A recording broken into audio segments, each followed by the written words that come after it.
ഭാഗ്യം തേടി വരുവാനും പണതടസ്സങ്ങളെല്ലാം ഒഴിവായി കിട്ടുവാനും വെറും 3 ദിവസം 1 രൂപ നാണയമോ അല്ലെങ്കിൽ 5 രൂപ നാണയമോ നമ്മുടെ കൈകളിൽ വെച്ച് ഈ രീതിയിൽ ഒരു താന്ത്രികം ചെയ്തു നോക്കുക.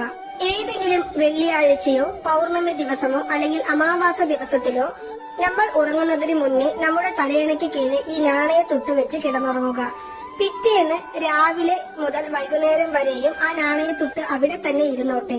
വീണ്ടും രാത്രിയിൽ ഉറങ്ങുവാൻ പോകുന്ന സമയത്ത് ആ നാണയത്തൊട്ട് ശുദ്ധമായ വെള്ളത്തിൽ കഴുകി അത് നമ്മുടെ ഉള്ളം കയ്യിൽ വെച്ച് നമ്മുടെ ജീവിതത്തിലെ പണതടസ്സങ്ങളെല്ലാം മാറിക്കിട്ടണമെന്ന് ഈ പ്രപഞ്ചത്തോടും നമ്മൾ വിശ്വസിക്കുന്ന ദൈവത്തോടും പ്രാർത്ഥിച്ചതിനു ശേഷം ആ നാണയം തലയണയ്ക്കടിയിൽ വെച്ച് ഉറങ്ങുക. ഇങ്ങനെ 3 ദിവസവും തുടർച്ചയായി ചെയ്തതിനു ശേഷം 4-ാം ദിവസം രാവിലെ എഴുന്നേറ്റ് നമ്മുടെ തലയ്ക്ക് ആ നാണയത്തൊട്ട് ഒഴിഞ്ഞ് നമ്മുടെ വീടിനടുത്തുള്ള ഏതെങ്കിലും ക്ഷേത്ര കാണിക്ക വഞ്ചിയിൽ സമർപ്പിക്കാവുന്നതാണ്.